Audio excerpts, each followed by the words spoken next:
Hi guys, and welcome to another Monday. So we're just going to have a chat, myself and Tom. Video went well last week, so we thought we'd do it again. Hopefully we can cure some of the boredom. We'll try to anyway. Last week Tom said something quite interesting actually. He said the Charizard Tax, which is a phrase I've not really heard before, but I think it articulates quite well a point, which, I mean, I'm going to hand over what that point is to Tom now. Yeah, so the Charizard Tax is a weird name because we've spoke about this and it doesn't have to be a Charizard. It's just the most prominent one, therefore we're going to call it Charizard Tax. No matter what set it is, it seems that if there's a Charizard in that set, it's probably going to be the most expensive card. Yeah. Even if raw. it's got the same pull rate. Yeah. And as you said, especially raw. We saw that especially with Hidden Fates. As soon as that came out, you got that BGS, Black Label, 10, Charizard, SP49. Express shipping to BGS, wasn't it? Yeah. Off it goes straight away. And that was $10,000, was it? That first big sale? And it was like, so what about God of War? What about Leafeon? They were all in that set. Do you know what I mean? Why is it so expensive to get the Charizard? Why is it that the Charizard just comes up on top, no matter what else? Yeah. Like, it doesn't really matter. Like, the Charizard looks cool, but it wasn't even a unique artwork. No, it's the Burning Shadows artwork, right? Yeah, exactly. Yep. Which is another one of the examples we're going to speak about in just a bit. But why Charizard? And the starting point, I'd say, is the popularity of Charizard. Everyone knows who it is. Yeah. I mean, Pikachu is bigger, but Charizard, especially in TCG, it's king, isn't it? And the Pokemon Company know this. They've been adding more and more, and even Pokemon Sword and Shield, which obviously we recently started playing, as soon as that game starts up, you're introduced to the champion of the region's Pokemon. It's Charizard. Yeah, that's very true. That's a good point. So it's not just the TCG. It is the games too. I mean, when you played the games, when you were young, what Pokemon did you get? You'd normally go towards Charmander. Every time, pretty much. Like, most people were like, oh, Dragon. Yeah, and you just go for it. And I think it was that simple a lot of the time for that. But what other cards would you say have the Charizard Tax? Well, like you said, Pikachu. So Pikachu definitely is a huge one. Then we've wrote down Mew and Mewtwo. Yep. And Lugia and Suicune. Lugia and Suicune might be more personal ones to me. No, I don't think they are. You don't think so? I like every time we look at different collectors. Like, obviously, we've only had the one episode of the podcast due to the current situation. But Randolph, the first Pokemon he picked out, Lugia, Neo Genesis. Yeah. Like, Suicune is always the bestseller. We've had so many Entei, depending on how you want to say it, Raikou and Suicune cards come through. But, like, as soon as they're returned, they're like, I'm so glad the Suicune got the 10. Yeah. No, that's totally true. It's like every single time it seems to, like, Ho-Oh. I mean, Ho-Oh's cool, but no one seems to care in comparison to the Lugia hype. No, and you can grade those cards no matter what, and they'll eventually, like, leave you. Yeah, 100%. Like, it's really, really strange. I think it helps as well. Maybe they're kind of good Pokemon to do cards on. Maybe not the Charizard. Yeah. I mean, the Charizard is amazing because he's a beastie dragon. But I mean, the Mew, Mewtwo, Lugia, and Suicune, like, they can make beautiful artworks out of them, or powerful artworks in other ways. Yeah, I think, like, Charizard's probably the odd one out of that list because at the end of the day, like, he's a dragon, but it's kind of basic. He's a dragon. Yeah, I mean, not really much else to go for, is there? Not a dragon type, though. Oddly enough, no. Yeah, but I think that some of the recent Charizards, obviously we've spoke about the Hidden Fates one, we spoke about Burning Shadows, but if you look even at the mini sets, we've had Dragon Majesty. Yeah. The Charizard, we listed a few of those on eBay. Charizards went straight away. Yep. Pretty much. Same with Detective Pikachu. Yep. There was... they're all gone now, actually. They've all gone this week. Yeah. They're promos.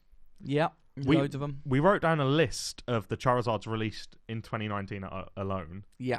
Just to show that the Pokemon Company knows this.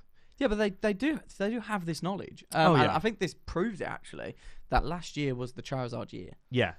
So, I mean, do you want to... Yeah, sure. So, just from the Black Star promos that came out in 2019, we had a team-up pre-release Charizard. We also had the staff variant of that Charizard. We had SM195, Charizard GX from Detective Pikachu. SM211, Charizard GX from the Hidden Fates tins. Tom likes that one. SM2... I love that one. Because they all come back sixes. SM226, Charizard Fall 2019 Collector's Chest, which we opened on the channel as well. Mm-hmm. SM230, Charizard and Breaks and Tag Team Generations Premium Collection. Like, so that was just in promos. That's just promos. So you've got 6 promos there, right? One, five? 2, 3, 4, 5, 6. 6 promos. So every 2 months a promo of a Charizard come out. Exactly. Not exactly, but then we had number 14 Charizard from Team Up. Yeah. We had the Cracked Ice Hollow, which was from the theme deck. Beautiful card, actually. From Team Up. Yeah. We had Detective Pikachu. We had the Charizard Hollow, Yeah. which sold out immediately for us as well. We had the Unbroken Bonds Reshiram Charizard GX, the Full Art, and the Secret Rare. So there's 3 there. None in Unified Minds. Not a single Charizard in Unified Minds. But what are the other 2 Pokemon in there? Blastoise is in there, right? No. Mewtwo and Mew. Oh, is it Mewtwo and Mew? So they were just putting them Which in one's there. the Blastoise GX from? Blastoise and Piplup. Cosmic Eclipse, isn't it? Oh, is that Cosmic Eclipse? Yeah. Okay, I'm an idiot. We got the Hidden Fates Charizard GX, number 9. So the normal GX. Then you had SV49, the Shiny Volt variant of the Burning Shadows card. You had the Cosmic Eclipse Charizard and Breaks and GX, the Full Art, and the Secret Rare. Overall, in 2019, there were 17 Charizards. Which is crazy to think. Like, I mean, and Pokemon are basically printing money with this. Like, they're converting Charizards into cash, like green stacks of cash just from the Charizards. I mean, it's weird because, people are going to buy those premium collections and stuff, which they're making massive profits on. They're selling cardboard at the end of the day. And it's just nicely packaged. I get it. But do they kind of... Because they've got to know the data with PSA cards. Do they release Hidden Fates and go, okay, it's like £4-ish a booster pack, depending on what kind of product you're buying it in, because obviously you can't buy boosters of that kind of set. And go, but it's going to go for 10 grand, so people are going to buy lots of it. It's kind of like they're playing a raffle game. Like, you're buying these really cheap tickets to this really expensive raffle. Maybe it's even simpler than that, though. Maybe there's literally so much demand there for Charizard that they just print them anyway. Like, they know that they're going to sell, whether PSA is involved or not. Like, they understand that people want Charizards.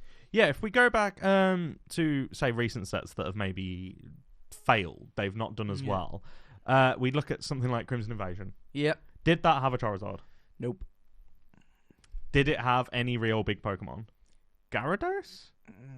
But, like, even then, Gyarados isn't one of those ones that we said incurs the Charizard tax. I wouldn't say so. I mean, it's a good Pokemon. Yeah, and everybody loves that, like, I'm a little fish, boom, I'm a dragon. Like, it's cool, but does it have the same pulling power as a Pikachu? No. Or a Charizard? But that's the point about individual collectors against set collectors and stuff like that. So, like, the biggest individual collecting scene is Charizards. Yeah, 100%. So, like, but I think... At least graded. Yeah, but I think even raw. Surely people I don't know, will fill their there binders. are so many Pikachu collectors. Like, when you go to events, No, it's all, like, little anime dressing up kids. Yeah. I was one of them, and they're like, can I get every Pikachu from the raw cards to fill my Pikachu binder? And also, one of the big ones, Eevees and Evolutions. Yeah. People, especially, like, the girls at these conventions, go mental. Yes, over Evolutions. I think so. Umbreon, Espeon are probably the 2 biggies. Yeah, Sylveon as well. Since Sylveon Sylveon was really? released, when, like, just from what I saw when I was doing Comic-Con and Insomnia and stuff, people go crazy for the raw versions. Not so much the PSA stuff. I don't see that much PSA movement with those, like, especially the newer ones, Leafeon, Glaceon. Yeah. But people love Sylveon. I can see that, and I can see how, like, that would bring in more collectors who weren't interested in PSA. Yeah. Because, like, they're more into the anime, maybe, and they're more into... Like, they like the TCG, but it's not their Pokemon world. No. Because they engage with Pokemon in different ways. Yeah, we're the real nerds. Yeah, we're the ones who've gone too far into it, aren't we? Like, yeah. That's kind of the problem. But on the Charizards, though, like, if they are just fulfilling this demand... Like, why is it that, even though they've had so many releases, people are still paying the premium? Like we just said, they had 17 Charizard. 17? 17 Charizards. That's 1.5 a month. And yet, people are still lapping them up. Yeah, so, I mean, we'll talk about the point in a minute. Let's give some data first. You know I like data. You love it. So, for example, Hidden Fates, the Shiny Volt Charizard, we've spoke about that. That was the most expensive card in that set. Yeah. As we've said, due to Charizard tax, it was the most expensive card. That last sale, according to PokemonPrice.com, we tried to get rid of some of the weird anomaly data, but was $560 for a PSA 10.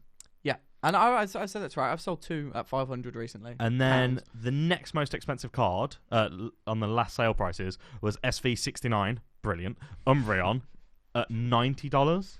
Yeah, it's a lot less than $560.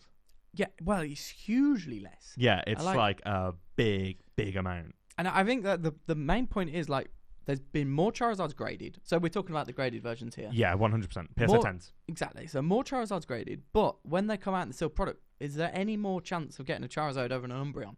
No. Well, at least we don't think so. well, but yeah, we can't be sure, can we? But No, I mean, yeah. we would. Let's say they're all exactly the same pull rates, and the Charizards have even graded more. So if you just looked at data, Yeah. you forgot about the Charizard and the Umbreon should be more expensive, right? Yeah, But you'd instead- guess so because, Yeah, I mean, the per amount graded to how much they're selling for, yeah, it's so ridiculous, the Yeah. difference.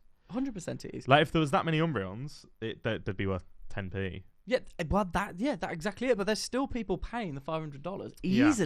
easily. Yeah, like, they weren't listed for long, your PSA 10s. No, they were. Well, they came back and they went. Yeah. And I thought I listed them higher. Yeah. Like, other people had them at like £400. They obviously sold, and within 2 weeks, both for 500s were gone Which is nuts. for a brand new card. Yeah, like, that card was probably going to get a 10. Yeah, yeah. Like, if you pulled it, it was a 9-10. Unless the centering was off, like, or unless you opened a pack live on camera that had cards ripped in half. Like, there was very small circumstances where they weren't going to be perfect pack fresh cards, were they? Well, exactly, and it's not like those boosters or those collection boxes aren't available now, No, exactly. especially in America. Like I think Derium did a load of openings of Hidden Fates again. He had like 20 more Charizards, but I guess maybe that's the point. He had a load and he only got 20 Charizards. Yeah, like, there is still, nearly 100 Shiny Vault cards or something around that. Like, and there's still a low pull rate. Yeah, that's And very the true. GXs are more rare than the half-art Shiny Vault cards, I believe. Yeah, I think they've got the same kind of GX pull rate. But then you look at Burning Shadows. It's a little bit older. Same artwork. Charizard GX Secret Rare went for $900. Well, $898 for the PSA 10. The next most expensive card in that set, PSA 10, was another Secret Rare. So exactly the same pull rate. It was a Mimikyu, sold recently for triple its last sale at $150. So that's triple its last sale. And that was, only $150, which, as again, is like a sixth. So we're speaking about PSA prices here. Does that just prove that for modern stuff, set collectors don't exist? Does that mean there aren't people out there trying to get the Burning Shadows collection, and there's just people out there, especially for the modern stuff, just getting the species they like? Yeah, I think now, personally, when it comes to sets, they're too big. Yeah. If you want to collect a whole set, you're going to spend like $1,000. Yeah. And that's just raw cards. That's a brand new set. Yeah. And that's if you want to pull them yourself. Like, if you want to buy them, you're going to have like the additional finder's fee kind of tax that you pay on buying cards from people. Well, remember Hidden Fates? We still didn't get them all. I think we opened more of Hidden Fates in that first few days than probably anyone in the country. Yeah, well, I think we can say the number now because it doesn't matter. I don't remember. We had 50 Elite Trainer boxes. Yeah. And no one else was getting them because that was just the way it was. And we put in 50. I put in the order 3 months early. Yeah, you done it before the set was officially. Yeah, I got the account manager and I put in the order because I knew it was going to be a big set, and we still didn't fill the set. Yeah. With 50 Elite Trainer boxes, which was the one product you get the most boosters in. Yeah, per unit cost. Yeah, especially. Exactly, and we still didn't get them all. So how is the average Joe they're not mine or yours? No. How is the average Joe how many supposed packs to get was that? Because there was 8 packs, right, in each, so it's 400 packs. Yeah. And don't get me wrong, people have opened a lot more since that, but those first couple of days, nobody really that even on our in the UK in the UK was opening that much, at least not publicly. We opened quite a bit on videos and stuff, but it was just not happening. Boxes, if you remember, they doubled in price. Yeah, stock was not very good to start off with. But if we wanted to just profit, we could have flipped you them. literally could have just flipped. And I mean, people do that. That's fine. People do. They do. But I mean, we weren't going to do that. We had a really good time opening them. Actually, I will cry and admit every single time that after that video, the first pack I opened, I looked at you. Yeah. With that shiny Charizard in my hand and was like, oh no. I've never been more disappointed to pull such an expensive rare card. Yeah, because you were like, wow, and then you're like, oh, I didn't record it. It was the first pack. It was the first pack after you've done the recording. But it's definitely probably the most fun set to open. Yeah. Because you didn't know what you were going to get. There was secret rares. I love the fact there was half-art shiny vaults. Yeah. Then there was the GXs. Then there was the gold secret rares. And then on top of that, you had the normal GXs. There was gold secret rares in Hidden Fates? Yeah, so like Aether Paradise Conservation. Oh, yeah, and the Tapus. Yeah, the Tapus. Yeah, of course. I forgot about those. Like, that set. That's how much I forgot about the non-Charizard cards. Well, it is the Sun and Moon set. Yeah. Like, and where it and Shiny Vault was Gen 1. Yeah. Most of it. A lot of it. A lot of it. Like all of the big Gen 1 Pokemon are in Shiny Vault, is what I mean. Blastoise. Venusaur. They're not there. Yeah. Don't matter though, do they? Pikachu. No, like the Raichu. Sorry, you know what I mean? Like, they're all like fan favourites, should I say? They are all fan favourites. Like, they picked the best out of the GXs. Yeah. There was no Macargo SV. No, and Macargo gets way too much love. Yeah, and I don't know why. Why? That's playability reasons, though, isn't it? But all the Pokemon in there, if you knew about Pokemon, were recognisable. Yeah, like Lucario. Yeah. Sick. Yeah, fit. Gardevoir. Yeah. Like, they're just really iconic, good-looking Pokemon. And even then, Charizard still stacks up above the pack. Like, and like you said, the Umbreon was 1/5 of the price PSA 10. Like, even then, the Charizard flies, soars above everyone else. Doesn't care about. Because it's got wings. Well, he doesn't care about people's feelings. No. Like, all he cares about, not Charizard. The Pokemon, all they care about is that's the highest selling card because that's the one everyone wants, and demands to eat it up. You could print 5 times as many of those Charizards for it to only be worth $100, and I say only. Yeah.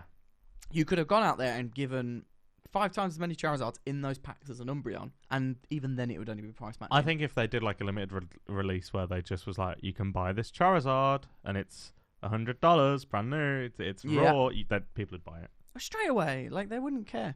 But yeah, the Charizard Tax is Pokemon. If you need some good ideas on how to make an instant card. I think it's a really good point, Charizard Tax, because I think it doesn't just relate to Charizard, even though it's the most easy and obvious point. I think we were speaking about the older stuff, like the Shining Charizard, the Dark Charizard. It makes sets like so much more unobtainable. Yeah. So you can buy every single card in a set. Team Rocket, for example. I know the WotC stuff is all extremely expensive at the moment anyway.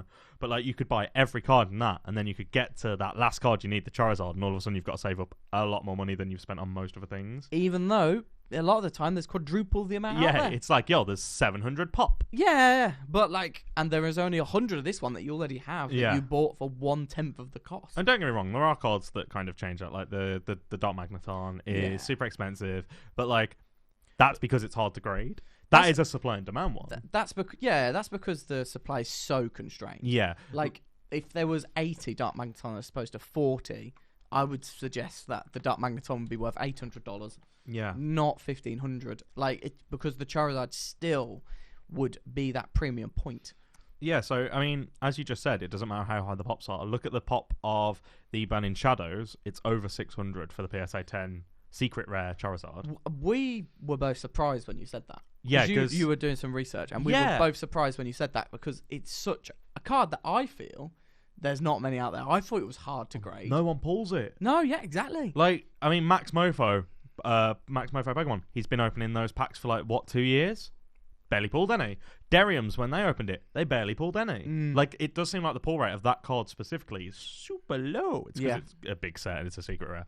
Like, but over 600 PSA 10s. We don't see many.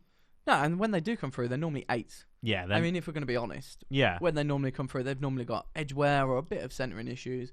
And then I would say 90%. 90% of the time, excuse me. Thinking about Charizard Tax is killing him. Yeah. But, I mean, maybe that's the reason why I went for Groudons a bit. Yeah, and that's why other people, like, maybe Marcus Gyarados, Gives them collectibles, obviously, likes Pikachu. The most expensive Pokemon after. But, like, we've got Sam, who collects Snorlaxes. Yeah. We've got quite a few Pokemon. We've got Flygon from Cine. Yeah. And the Vulpixes.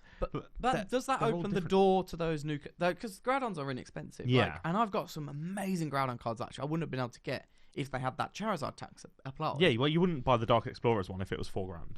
No. Do you know what I mean? Like, No. It just wouldn't happen. No. But then again, if everyone loved Groudon as much as me, then it'd be a different market. Yeah. You know. So do you think that kind of... The whole Charizard tax thing means we should tell new collectors to choose a different Pokemon that isn't Charizard, that isn't Pikachu or Mew or Mewtwo? It's interesting because that's how I first got into collecting.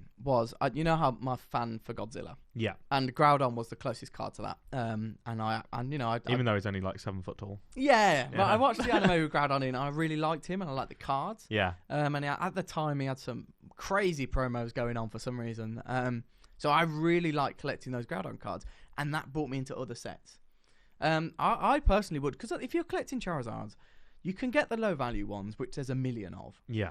But why not go after something that other people don't have, and be like, maybe have some identity to you as well? Like, look at me. When I first came into the scene, just because of my Pokemon Go character, Minun. Minun became my mascot Pokemon. Like, it's on my artwork, like sitting on my shoulder, and no one cares about Minun. Yeah, exactly. Well, no, there's no other Minun collectors out there. Well, there might be, but they're not. Yeah, but like, they're very few and far between. Exactly. If I wanted to pick up every Minun PSA 10, like a PSA 10 of every Minun that was released, I probably could for a couple £100. Yeah, but that's part of the enjoyment. And then you can be like, I really like looking over my Groudon collection because they all bring back memories of when I got this card or why I got this card. And there's still some hard cards to get, but you're not going to be paying extortionate fees for them. No, like I wouldn't buy a Minun Gold Star if it was $2,000 and I could pick all the others up for £500. Exactly, like, collectively. But you get all the others, and you can be like, oh wow, I got this because of this. Yeah, and, I also know there's not a Minun Gold Star. There is not a Minun Gold Star, thankfully. But I definitely think that should be the way. If you want to come into the hobby, don't just think Charizard is the best thing. That means you have to collect him. There's loads of other options to collect. Yeah, even if you've got the money, just kind of I wouldn't, unless like I don't look at this as an investment game. No, I still see it as a collecting game. Don't just come in and buy the most expensive stuff because you can. Yeah, buy the stuff that you genuinely want. Well, the advice that overshadows all of this is buy it and collect what you enjoy, what you like. Like, I mean, all of this investment talk, which we will carry on doing. Yeah. Like, at the end of the day, none of it really matters as long as you purchase and collect what you enjoy. Yeah, like a lot of people invest because that gives them a way to actually fuel their proper collections. Yeah. Which is what we do. Yeah, that's like fair. All of the money that we get in, we spend because we're nuts. I mean, look behind us. Yeah. Unfortunately. Yeah, like. I mean, I wish I liked fast cars and stuff, but instead I prefer Mew from Pop Series 5. Yeah, though, however, a private island without coronavirus would be great. Yes. But it is. I know that people invest, and I know that there are people, especially now, coming into the market where it's like, let's just buy expensive things because maybe they'll go up in speculators. But if you genuinely care about the hobby, you've got to be in it to collect. And I would say most people are. 99%. Yeah, most people are, but that's what you should do if you are an individual collector and who wants to get involved with PSA. Yeah. Because we have loads and loads of inquiries for graded gem every single day. And like, if you are an individual collector, so many times we get asked, what should I buy? How should I grade? Like, why not just find a unique Pokemon? You're kind of like, oh, he's cute. He's different. Or something. Go for it. Hitmontop, actually.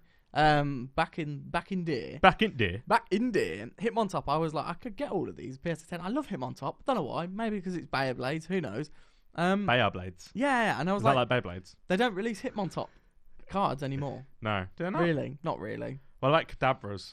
Or Kadabra. See, you could have the whole set. Isn't there only like one Kadabra artwork? No, there's more. There's not many. There's not many. Yeah, I was going to say, because didn't they get sued by there's base Yuri set, Geller, was it? Base set and some others. There's not many. Yeah. No, not many at all. Pokemon Company did not enjoy the Yuri Geller lawsuit, I don't think. No, not But at all. That's the thing. You could buy all of those. Yeah. And enjoy them. Like, without feeling any pressure for the price to go up. You could have a cosplay of your favourite Pokemon with all your Pokemon cards. You could go to events. You could be like, I am the Kadabra Collector, which is a great name. It is a great name, and that should be an Instagram handle that we get after this. Yeah, before this goes live. Make sure to go follow Kadabra Collector down in the description below. No, but I think that's the thing. The Charizard Tax is definitely a thing. It's definitely going to more Pokemon nowadays as well. Yeah. Like, we've seen it happen to Pikachu. We got it. It's Pikachu. Then it started to happen into Umbreon and Espeon, Mew, Mewtwo.